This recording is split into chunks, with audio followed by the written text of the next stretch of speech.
Il a peut-être tué sa femme parce que il voulait refaire sa vie avec cette dame. J'imagine assez aisément une dispute conjugale le matin du crime, alors que Karine, la belle-sœur, vient de quitter la maison. C'est pas forcément simple, une séparation, etc. Il en a peut-être parlé avec elle le matin, la discussion a dégénéré, et puis voilà, ils en sont arrivés aux mains, il y avait un couteau, et puis voilà, ça finit par plusieurs coups et puis une mare de sang.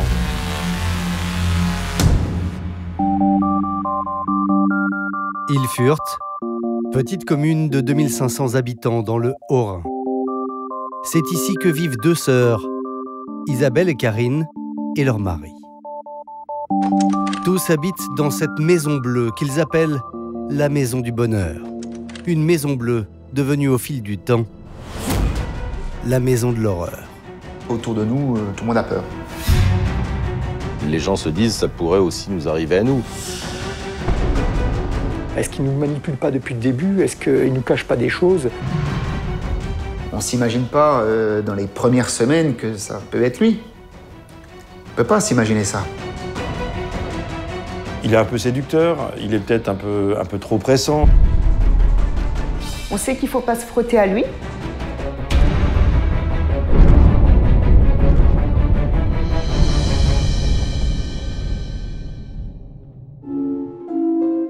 Nous sommes le jeudi 12 septembre 2013, il est 17h. Karine Baudin rentre de son travail lorsque sa mère l'appelle. Isabelle, sa sœur, n'est pas allée récupérer les enfants à l'école, comme elle le fait chaque jour. Elle ne les a pas cherchés à l'école, elle les a oubliés. Je dis, mais attends, Isabelle a oublié les enfants, c'est pas possible. Karine appelle tout de suite son beau-frère, Éric Moser. Elle veut savoir s'il a des nouvelles d'Isabelle. Et il me dit oui, je sais. J'essaye aussi de l'appeler depuis midi, elle ne répond pas. Karine se précipite alors chez elle. Là, je vois Éric qui sort de son garage, comme s'il avait fait un marathon, complètement essoufflé, rouge, haletant. Je dis, mais qu'est-ce qui se passe? Il se tient au chambranle de la porte du garage, comme s'il allait vomir, comme s'il allait vraiment paniquer. Et il me dit, on a été cambriolés, on a été cambriolés. Je criais haut et fort dehors, je veux voir ma sœur. Où est ma sœur? La voiture est là. Ma sœur doit être à la maison. Où est ma sœur? Que se passe-t-il avec ma sœur? Des pompiers arrivent vers moi, quelqu'un du SMUR que je connais. Elle me prend tout de suite dans les bras et elle me fait un signe de tête. Elle me dit non. Je dis quoi? Non, c'est pas Isabelle? Elle me dit si, mais c'est fini pour Isabelle.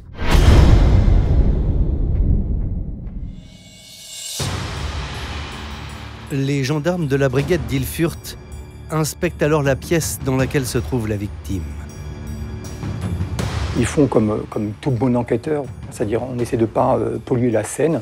On constate effectivement que Isabelle Moser est morte.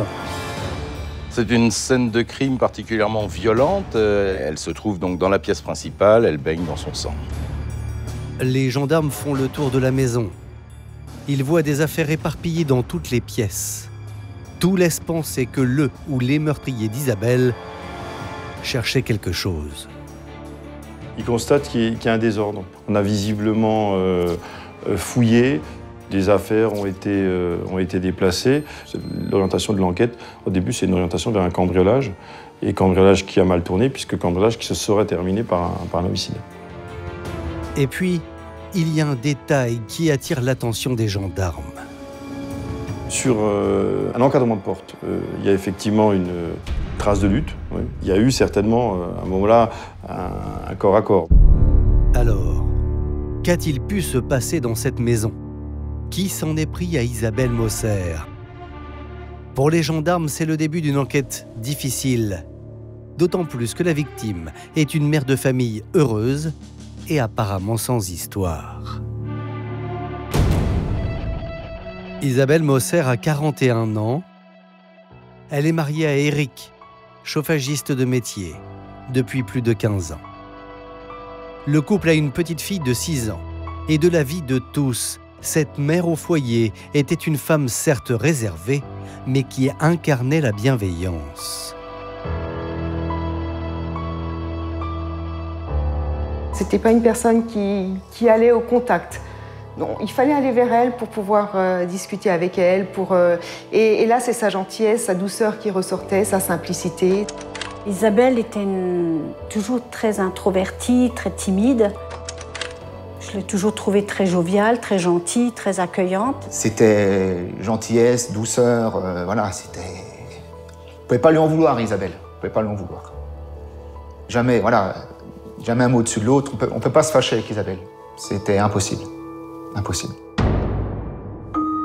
Éric Moser, le mari de la victime, est lui aussi un homme bien sous tout rapport, comme l'on dit. Le mari est travailleur, c'est un chef d'entreprise, il est chauffagiste, donc il travaille beaucoup sur les chantiers. A priori, c'est une famille sans problème, qui a l'air unie. Il n'y a personne qui, dans l'enquête, a dit « Ah, mais finalement, il y a des choses qui n'allaient pas ». Aux yeux de leurs proches, le couple Moser vivait en harmonie, malgré toutefois des personnalités opposées. Éric était le feu et Isabelle l'eau. Éric, quelqu'un de très avenant, de très ouvert, de marrant, quelqu'un qui... Voilà, il passait la porte, on le voyait, on l'entendait. Et Isabelle qui suivait derrière, la blanche colombe, qui ne disait rien, voilà, mon mari est là, ça suffit. Et ma foi, Isabelle était heureuse. Quand ils étaient ensemble tous les deux, moi, je trouvais que c'était le couple parfait. Le couple Moser partage son bonheur avec la sœur d'Isabelle, Karine, et son mari Ludovic. En 2001, tous les quatre décident de construire cette grande maison pour y vivre ensemble. La bâtisse est coupée en 2 parties et communique seulement par la cave. Il faut vraiment voir la configuration des lieux. Il y a eu un projet de vie à 2 couples. Donc les Moser et les Baudin. Chaque couple avait un enfant, à peu près le même âge d'ailleurs. Bon. Et il y avait une piscine commune, il y avait un jardin commun. Donc on vivait, je dirais, vraiment, si j'ose dire, les uns sur les autres. Bon, avec une promiscuité qui est quand même, disons, tout à fait surprenante. Nous, on avait décidé de tracer un grand bout de chemin ensemble, hein, entre guillemets, de construire un projet de vie, une maison jumelée ensemble. On était tous les 4 liés par ce projet. Oui, c'était bien. C'était bien. Dans cette maison du bonheur, un homme a une place prédominante. C'est Éric Moser. Et moi, Éric, pour moi, c'était un grand frère. Éric, dans la famille, eh ben c'est le pilier de la famille, il protège tout le monde. On sait qu'il ne faut pas se frotter à lui, mais quand on fait partie de sa famille, on se dit, voilà, très bien. Alors, à la suite de la mort brutale d'Isabelle Moser, Karine et Ludovic s'inquiètent des réactions de leur beau-frère. Car l'homme est connu pour être très impulsif. Mon mari et moi sommes très rapidement allés voir les gendarmes en leur disant attention, on vient de tuer l'épouse à Éric. Éric est un justicier dans la ville. Éric va faire le travail avant vous. Éric va trouver le ou les meurtriers. Faites votre travail, surveillez-le parce que lui va faire le travail. Seulement dans les heures qui suivent le décès de son épouse, Éric Moser semble totalement anéanti par la mort de sa femme.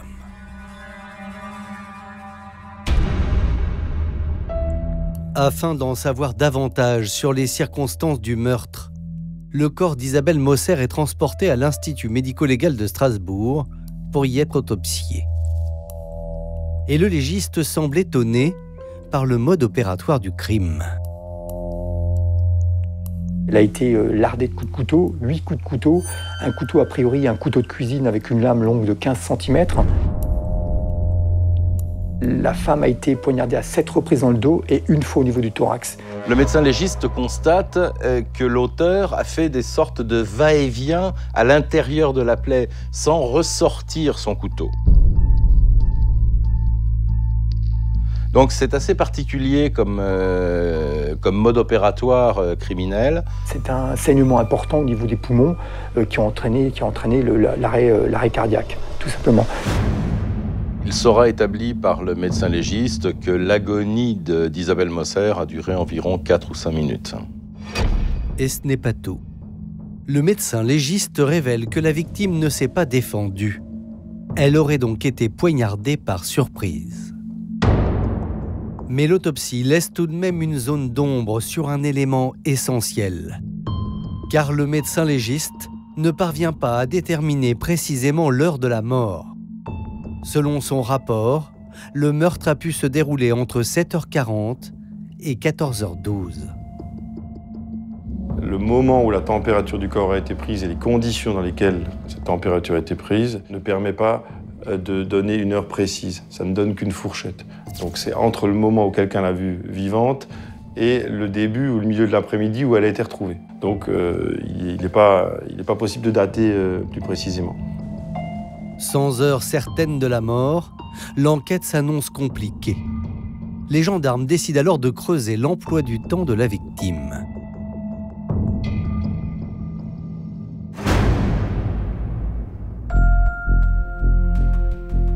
Les enquêteurs d'Ilfurt tentent de retracer la journée d'Isabelle Moser, le jour du drame, le 12 septembre 2013. Karine Baudin leur explique qu'elle a vu sa sœur le matin même. Il était 7h45, dit-elle. Tout avait l'air normal. Eric était déjà habillé pour le boulot, donc en tenue de travail. Isabelle était en tenue d'intérieur, en pyjama, disons. Voilà, donc oui, tout était normal. Karine quitte la maison vers 7h45. Eric Moser, lui, qui est chauffagiste, partira un peu plus tard. Le mari ne va quitter le domicile que 30 minutes plus tard, 8h15. Sachant qu'il avait un rendez-vous professionnel à Danemarie, qui est situé à environ 18 km du village. Isabelle Moser, quant à elle, est femme au foyer. Depuis peu, elle est à la recherche d'un emploi de vendeuse. Et ce jour-là, une fois n'est pas coutume, elle avait des rendez-vous. Ce jour-là, Isabelle avait prévu d'aller déposer 2 curriculum vitae. Donc effectivement, ce jour-là, elle devait se préparer rapidement le matin pour partir se présenter à deux endroits différents. Elle devait le faire dans la matinée puisqu'il fallait qu'elle récupère les enfants à midi. Seulement, tout porte à croire qu'Isabelle, la victime, n'est jamais allée à son rendez-vous, notamment sa tenue vestimentaire. Lorsqu'on découvre le corps, Isabelle Moser est habillée d'un pantalon de jogging et d'un pyjama, d'un haut de pyjama. On sait par ses proches, par son mari, que c'était quelqu'un de très coquette, qui ne serait jamais sortie en training, qui s'apprêtait toujours lorsqu'elle elle sortait même pour faire les courses. Hein. Alors, elle ne se mettait pas forcément sur son 31, mais en tout cas, elle était toujours très, très coquette. Même pas dans le jardin, elle serait sortie comme ça. C'était vraiment la tenue qu'elle enfilait au lever, le temps de préparer le petit déjeuner avant de prendre sa douche, et voilà. Non, même pas sur le perron, non. Donc, le jour du crime, après 8h15, heure du départ de son mari, personne n'a eu des nouvelles d'Isabelle. On sait qu'un des premiers appels qui n'a pas eu de réponse, c'est celui de la mère d'Isabelle Moser, à 9h08. Elle ne décroche pas. Elle laisse un message, mais ça ne décroche pas. À 11h59 et 12h01, le mari d'Isabelle l'appelle également. Il lui laisse un message sur son répondeur. Isabelle Moser ne l'écoutera jamais.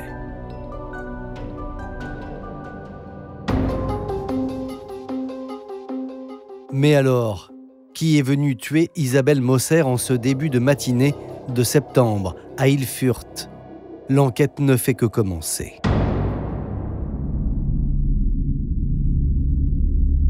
À ce stade, toutes les pistes doivent être envisagées.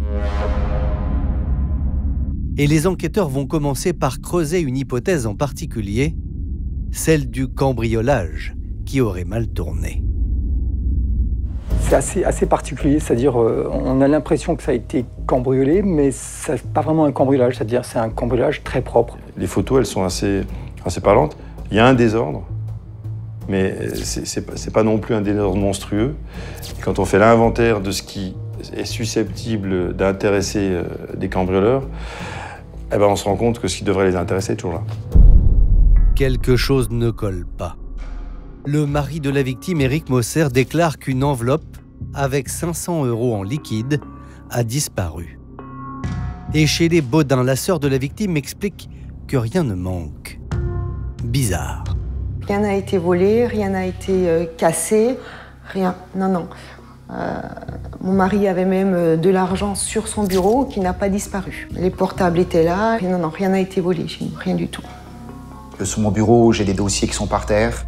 Devant le buffet du séjour, il y a des serviettes en papier qui sont par terre, des placards ouverts. À la cuisine, il y a un sac de farine qui est par terre, des placards ouverts, voilà. Les placards à chaussures qui sont ouverts. Mais rien de plus. Tout ça pour ça. C'est évident, cet état des lieux ne colle pas avec un cambriolage qui aurait mal tourné. Les choses sont restées un petit peu comme figées. C'est-à-dire qu'on a un peu le sentiment, quand on a l'œil habitué à des scènes de cambriolage, que c'est un cambriolage simulé. Quand tout ce qui intéresse les cambrioleurs reste là, on se dit que c'est peut-être pas un cambriolage. Et si c'est peut-être pas un cambriolage, ça doit être une mise en scène. Cela donne à penser que le meurtrier veut égarer les pistes, enfin veut brouiller les pistes. Pour les enquêteurs, il faut chercher ailleurs. Le seul espoir de retrouver le meurtrier est de l'identifier grâce aux traces qu'il a pu laisser dans la maison. L'enquête a été, je crois, exemplaire. C'est-à-dire, dès le départ, on a fait appel aux éléments de la section de recherche de Strasbourg. Plus de 300 échantillons ont été prélevés sur la scène, ce qui est assez énorme. Et tous les échantillons ont été envoyés à l'Institut de recherche criminelle de la gendarmerie à Rosny-sous-Bois, ce qui est assez rare pour ce type d'enquête. Et ce qui est assez étonnant, c'est que sur ce nombre de prélèvements qui est assez important, on n'a rien trouvé. Les expertises génétiques ne vont rien donner. On ne retrouve dans la maison que l'ADN des membres de la famille Moser. Sur les vêtements de la victime, il n'y a que l'ADN de la victime et de son mari. Et dans l'ensemble de l'habitation, on ne retrouvera pas d'autres ADN. Seule une empreinte génétique retient toute l'attention des gendarmes. Au sous-sol, sur une poignée, il y a une trace ADN qui n'est pas identifiée, qui ne correspond ni à l'entourage proche de la victime, l'entourage familial, ni à une contamination par enquête, etc. Donc c'est une trace non identifiée, une trace d'ADN, effectivement.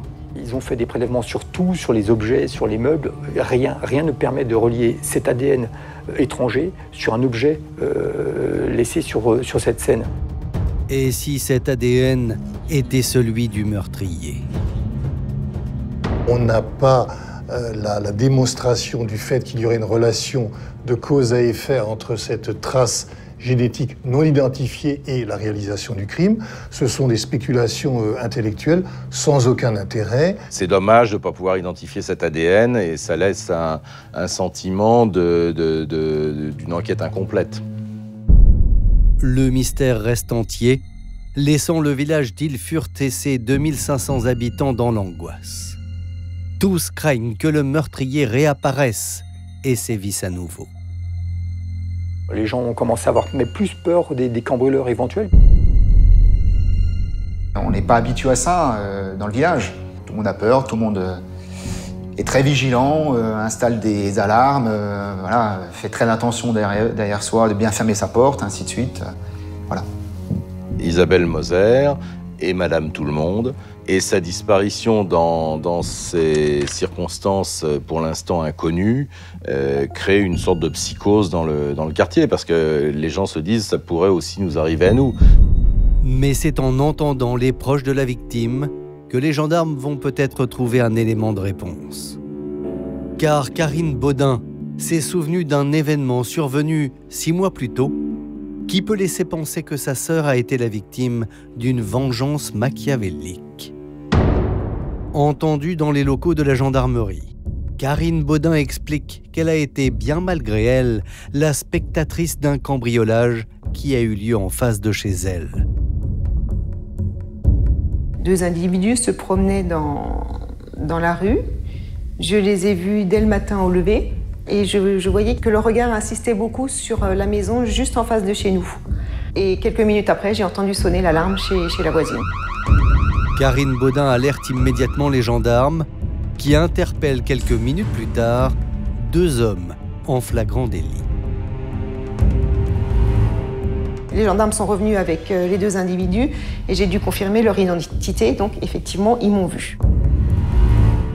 Les 2 hommes se seraient-ils vengés de cette dénonciation en retournant 6 mois plus tard chez celle qui les avait dénoncés? On s'est dit, tiens, est-ce qu'il n'y aurait pas un lien entre la mort d'Isabelle Moser et ces 2 Roumains qui ont été condamnés? Donc on a cherché à savoir ce que sont devenus ces gens et est-ce que éventuellement on pouvait les localiser sur la commune d'Ilfurt. Et justement, un élément peut relier ces 2 hommes au drame, un indice capital qui enfin va faire avancer l'enquête.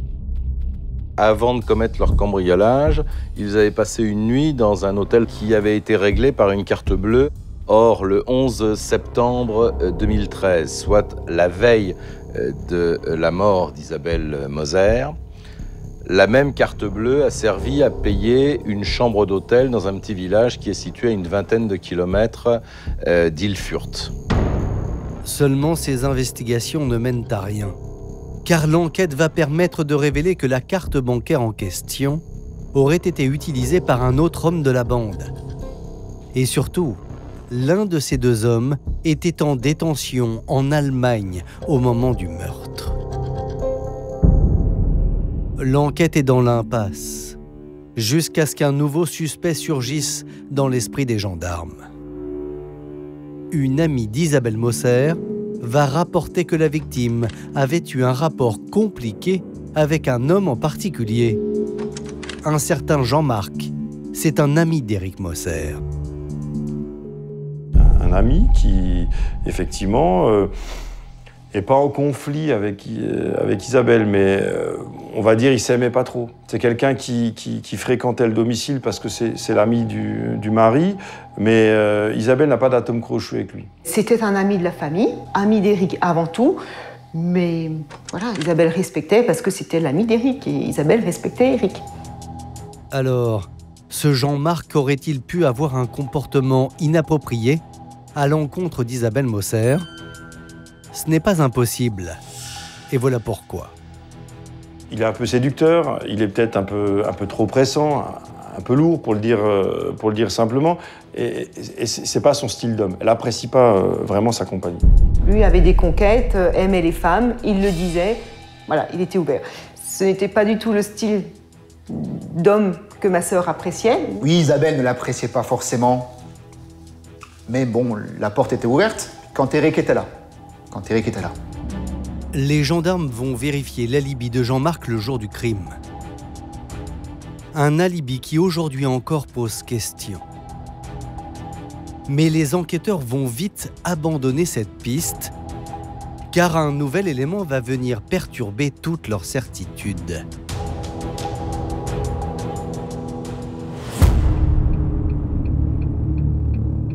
Quatre semaines seulement après le meurtre d'Isabelle Moser, son mari, Éric, fait une étrange découverte en triant son courrier devant sa belle-sœur, Karine. Il était en train d'ouvrir son courrier et là, il nous met une enveloppe sous le nez. C'est pas possible, qu'est-ce que c'est que ça? Lisez ça. Et il nous fait lire ce courrier. Cette lettre qui bouleverse le mari d'Isabelle Moser, la voici. Elle est truffée de fautes d'orthographe. L'auteur parle d'Isabelle Belli-Schantz, le surnom de la victime. Cette belle grande blonde, je l'ai accostée sur des parkings.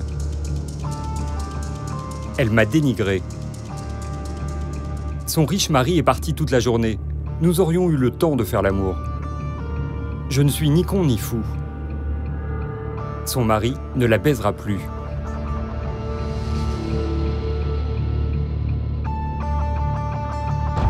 Le scripteur s'accuse du meurtre d'Isabelle Moser. Il a l'air de dire en gros qu'il lui a fait des avances, qu'elle les a refusées et que c'est pour ça qu'elle est morte. Face à cette lettre, Éric Moser semble pour le moins perturbé. il est touché par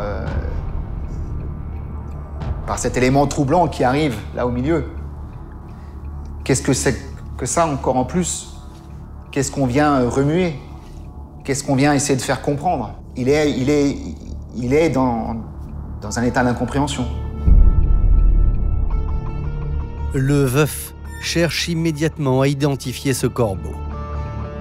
Il a relu ce courrier 5, 10, 15 fois. Tout de suite, il a dit « Cette phrase, je la connais. Cette phrase, c'est quelqu'un qui l'a dit régulièrement, mais je ne sais pas qui, je ne sais pas qui. » Et il me répétait la phrase, il me répétait la phrase. Et c'est moi qui lui ai dit « Oui, effectivement, il y a quelqu'un qui dit tout le temps cette phrase. » Je suis ni con ni fou. C'est une phrase que Bernard, un voisin des Baudins et des Moser, dit très souvent. C'était une relation de voisinage. Ce voisin qui aimait bien voir Isabelle en maillot de bain, parce qu'elle était jolie, parce qu'elle était douce, qui lui faisait ressentir. C'est quelqu'un qu'Isabelle n'appréciait pas plus que ça, mais on avait de très bonnes relations de voisinage, mais pas d'amitié. L'emploi du temps de cette personne a été clairement passé au crible. On ne laisse rien passer, on ne laisse pas de suspicion. On va regarder son emploi du temps, on va regarder les SMS, on va regarder les mails. On va tout exploiter, on se rend compte qu'il n'y a strictement rien. Et cette porte-là se ferme également. Alors, qui est l'auteur de cette lettre? Pour confondre le corbeau, le juge d'instruction ordonne une expertise graphologique. Les écritures des membres de la famille, des amis et des voisins de la victime sont comparées à celles du corbeau. C'est franchement l'écriture de personne. Et l'expert dit de manière claire, il n'y a pas d'évidence pour dire c'est l'écriture d'un tel ou d'un tel. Et sur cette lettre, on ne retrouvera que l'ADN du mari, Éric Moser. Cette lettre du corbeau pose question parce qu'on ne trouve aucun ADN hormis l'ADN du mari, ce qui est logique puisque c'est lui qui est censé ouvrir la lettre. Là, en l'occurrence, ça ne fait pas avancer grand-chose, ça complique un peu tout, on se pose beaucoup plus de questions qu'on a de réponses. Des questions, la sœur de la victime s'en pose aussi beaucoup. D'autant plus que depuis le meurtre d'Isabelle, ses relations avec son beau-frère, Éric, se sont brutalement envenimées.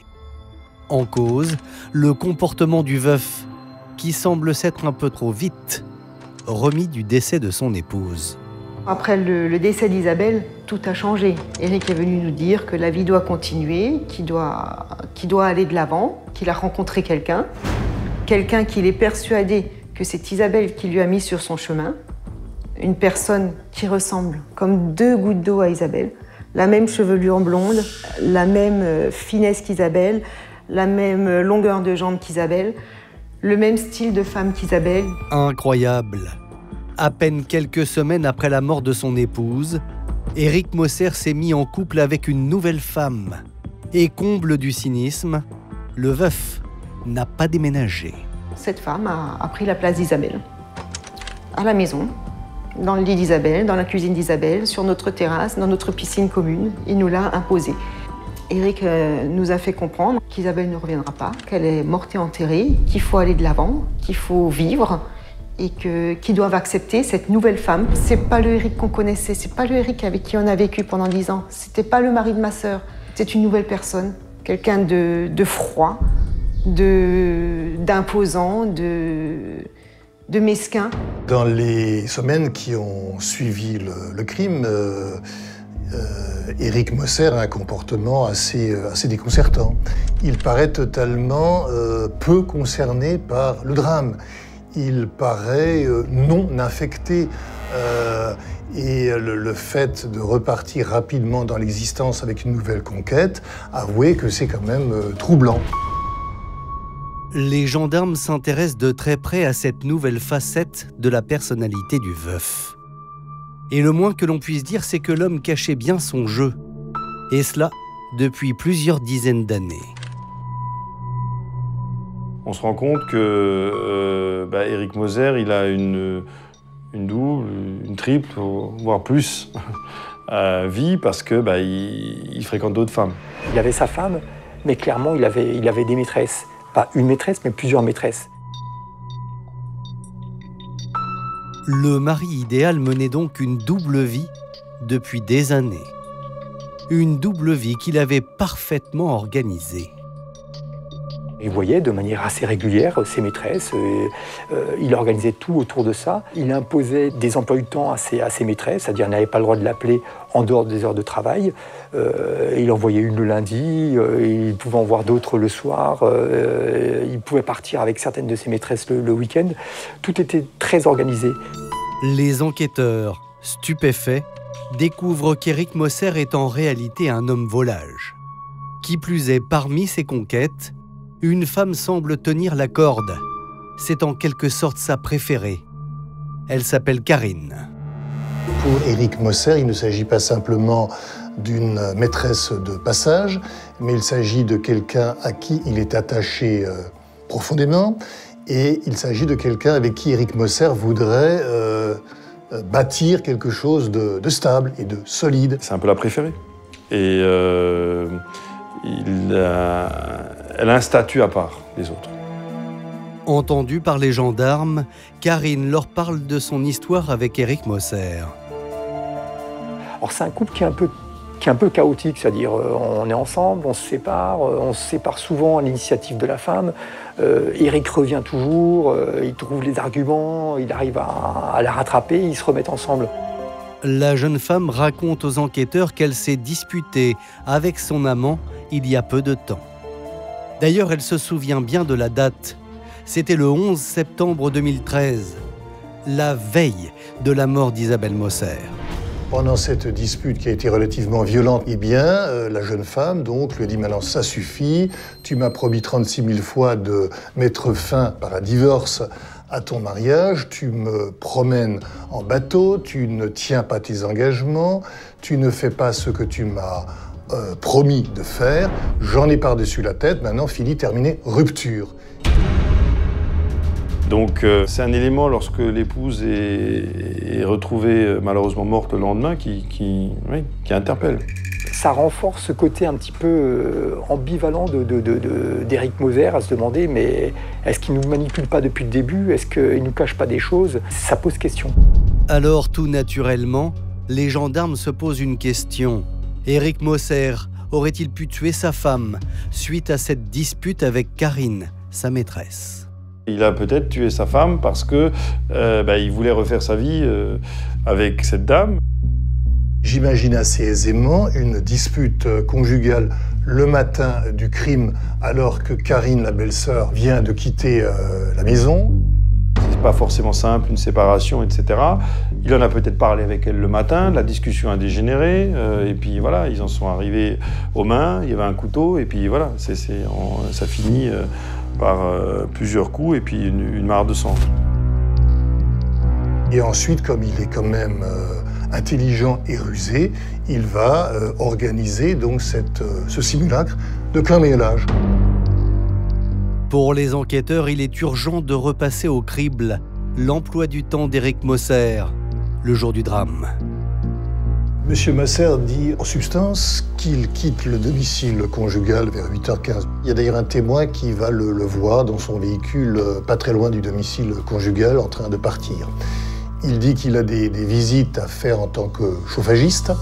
Le premier rendez-vous d'Éric Moser se situe à Dannemarie, à 13 km d'Ilfurt. Quand il est entendu au début, il dit « mais pas de problème, j'ai mon emploi du temps, vous voyez, j'ai mes rendez-vous, vous pouvez vérifier tout ça, je suis arrivé à 8h30 chez telle personne, etc. » On va interroger cette cliente à Dannemarie qui dit « non, il arrive en retard ». Car ce matin-là, Éric Moser n'arrive qu'à 9h05 chez sa cliente. Donc on se pose naturellement des questions. Pourquoi est-ce qu'il arrive en retard à son rendez-vous? Les enquêteurs calculent alors la durée du trajet d'Éric Moser entre son domicile et celui de sa cliente. Combien de temps il faut pour aller d'Ilfurt à Dannemarie en temps normal, hein? On peut dire 18, 20. Il faut grosso modo autour de 20 minutes. On n'est pas sur des autoroutes, on est sur des petites routes un peu sinueuses. Même s'il y a 18 km entre Ilfurt et Dannemarie, on ne peut pas mettre moins de 20 minutes. Seulement voilà. Au moment du meurtre, il y a des travaux sur cette route. Les gendarmes en tiennent compte dans leurs calculs. Ça n'a pas pu le retarder dans les proportions qui ont été indiquées par la première cliente de la matinée.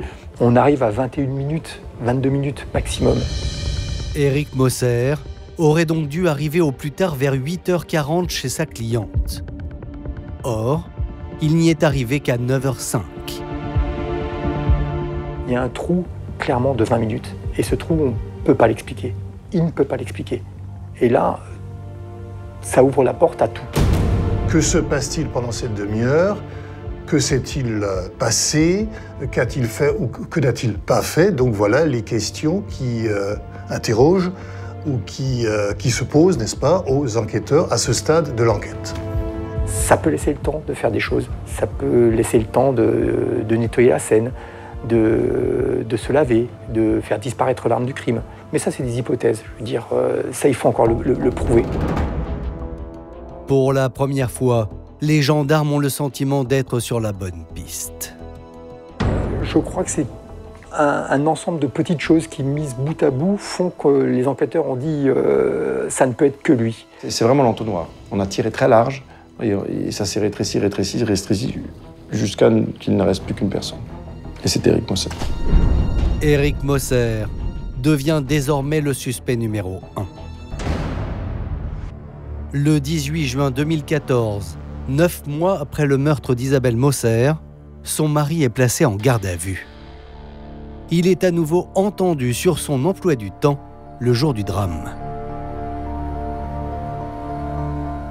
Lui, il explique qu'il a préparé le matin, il a préparé sa camionnette en sachant que tout bon artisan a toutes ses pièces et caisses à outils, c'est déjà dans la voiture. Je vois pas, on passe pas 40 minutes à préparer sa camionnette.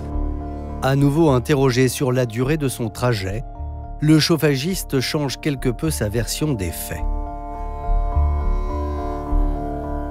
Et quand il est placé en garde à vue, qu'il est mis en examen, il dit plus la même chose.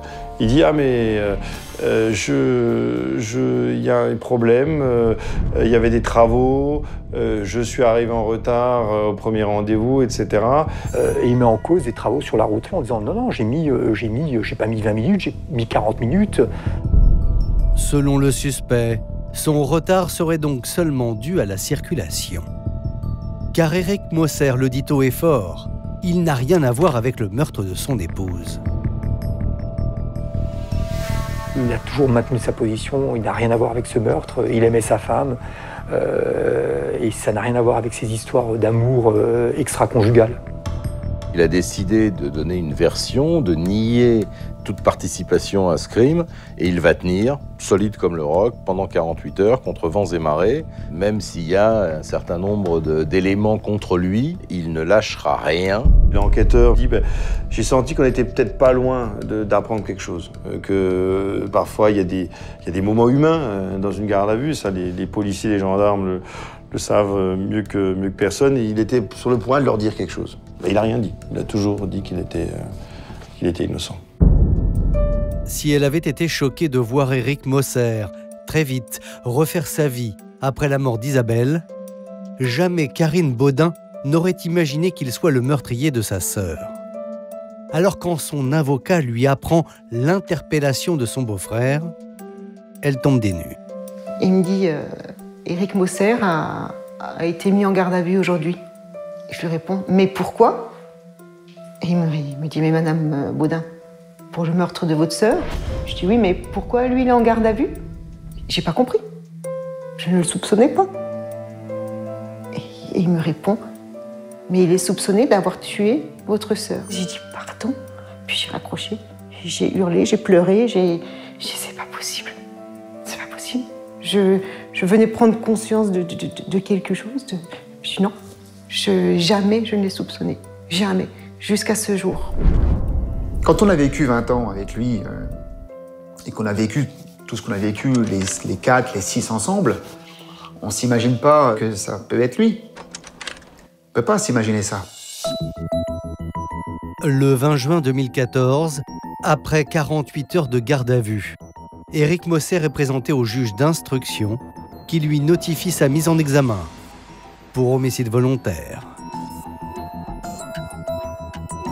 Et dans cette affaire, ce qui interpelle, c'est que on n'a pas de preuves absolues. On n'a que des petits morceaux d'indices qui font que ça ne peut être que lui. C'est pas une certitude. Et sauf qu'on n'a pas ses aveux et on n'a pas une preuve flagrante, on n'a pas, je sais pas, le sang de la victime sur son pantalon ou quelque chose comme ça. Sans aveu ni preuve matérielle, tout va reposer sur un unique détail, l'alibi d'Éric Moser. Tout va se jouer sur la démonstration de ce qui a pu se passer ce matin-là. Il y a un trou dans son emploi du temps de 20 minutes. Est-ce que ces 20 minutes ont été nécessaires et suffisantes pour commettre ce meurtre? Ce sera à la cour de le démontrer. 13 mars 2017. 4 ans après le meurtre d'Isabelle Moser, le procès de son mari s'ouvre devant la cour d'assises du Haut-Rhin, à Colmar. C'est la première fois depuis 3 ans que Karine Baudin et son mari se retrouvent face à celui qu'ils considéraient comme le pilier de leur famille. Le fait de revoir Éric à Colmar, le premier jour a été très difficile. Le premier jour, j'ai pas pu le regarder. Et au fur et à mesure d'apprendre qui il était, ce petit homme, cette petite personne, j'en ai eu le dégoût, et là, je le fixais régulièrement. Je le regardais droit dans les yeux. Et c'est lui qui ne tenait plus mon regard. Tous ces mensonges, toute cette trahison, il a menti à tout le monde. Il a trahi tout le monde. On l'appréciait tellement, quelqu'un qu'on a tous tellement aimé. Comment a-t-il pu nous faire ça? Et chose incroyable, au cours de ce procès, Karine Baudin s'aperçoit que l'arme du crime provenait certainement de la cuisine de sa sœur.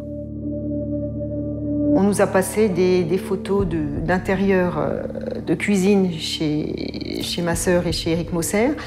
On a effectivement remarqué qu'un couteau manquant avait été remplacé dans la cuisine des Moser par un petit couteau de broutilles qui n'avait rien à faire ici. Ce petit couteau, le voici, avec un manche jaune. Selon Karine, il aurait été placé sur ce socle pour remplacer le couteau en inox qui aurait servi au crime.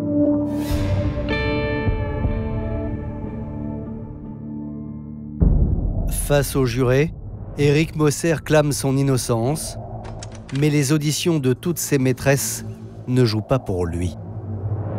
Il est évident que le défilé très instructif des maîtresses, il y en avait d'ailleurs d'autres, on aurait encore pu allonger la liste, eh bien, a été un élément d'appréciation dans l'esprit des jurés. Le fait que ce soit un personnage qui ait beaucoup menti, qui ait cette double, cette triple, cette quadruple vie, ça peut poser question, ça peut choquer le jury de se dire mais pourquoi il ne l'a pas quitté plus tôt si effectivement il ne l'aimait plus. Mais lui, d'un autre côté, il dit « j'ai toujours aimé ma femme, je l'aime encore ». C'est un peu compliqué. Le 18 mars 2017, au terme de 5 jours d'audience, Éric Moser est condamné à 20 ans de prison. L'homme fait immédiatement appel. 1 an plus tard, le 25 juin 2018, le procès en appel du veuf s'ouvre devant la cour d'assises du Bas-Rhin à Strasbourg. C'est le procès de la dernière chance pour le mari d'Isabelle Moser. Éric Moser, clairement, il est accusé, mais il joue sa vie. Parce que s'il est condamné, c'est une lourde peine, ou c'est rien, il n'y a pas de juste milieu. Lorsqu'il est entendu à la barre, l'homme ne laisse passer aucune émotion, même lorsqu'il parle de sa femme. En même temps, c'est pas un chaleureux de fabrication, il est comme il est. Mais malgré cette froideur, voilà un accusé qui confiera devant ses juges, qui confiera aux jurés, qu'il avait une pensée quotidienne pour sa femme, qu'il aimait sa femme, et il a ce côté très touchant, malgré ce côté un peu rustique. Il n'arrive pas à convaincre, il est drapé dans sa dignité, je suis un innocent, mais selon moi, ça sonne faux, ça me paraît artificiel, ça me paraît un vernis. 5 ans après les faits, Karine Baudin, la sœur de la victime, et son mari sont toujours sous le coup de l'émotion. Je pense à Isabelle tous les jours, j'ai pensé à elle chaque minute dans ce tribunal toute la semaine. Je lui parle, je lui envoie des messages, je lui demande de m'aider, je lui demande de nous guider, je lui demande... Isabelle est présente tous les jours de ma vie. Il faut qu'elle reste avec nous. Elle est là. Elle fait partie intégrante de la famille. J'ai bien peur, comme l'année dernière, comme lors du premier procès, de devoir sortir comme je suis rentré. C'est-à-dire sans aucune explication de la part d'Éric Moser sur les faits. Bien qu'il n'y ait aucune preuve matérielle et pas d'aveu, pour l'avocat des parties civiles, tous les éléments réunis désignent Éric Moser comme étant le meurtrier d'Isabelle. Voilà, vous avez les éléments sur la table, vous les assemblez, c'est comme un puzzle. Et si quand vous assemblez ce puzzle, vous voyez le visage d'Éric Moser, vous le condamnez. Et si vous ne le voyez pas, si vous avez un doute, eh ben vous la quittez. Je pense que le faisceau d'indices réunis contre Éric Moser est suffisant pour le condamner. Évidemment, Maître Dupont-Moretti, l'avocat d'Éric Moser, n'est pas du même avis. Car en France, lorsqu'un dossier ne contient aucune preuve formelle, cela devrait forcément profiter à l'accusé. On a dans ce dossier rien de solide. Ce dossier, c'est une accumulation de petites suspicions.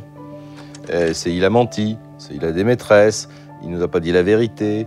Mais tout ça, normalement, devrait ou pourrait ne pas suffire pour envoyer quelqu'un pour 20 ans en prison. Au terme de 5 jours de procès, lorsque les jurés se retirent pour délibérer, le suspense est total. Aujourd'hui, à cet instant où je vous parle, je suis sûr de rien. Et malheureusement, quel que soit le verdict, encore une fois, Isabelle ne reviendra pas. Donc je me satisferai de rien, quoi qu'il en soit. Je n'ai aucune idée du verdict. Je suis dans le néant total. Je suis plus calme que l'an dernier. Je suis moins apeurée, mais je n'ai aucune idée de l'orientation du verdict. Je suis perdue. Je suis... non. Après 4 heures de délibéré, les jurés rendent leur verdict.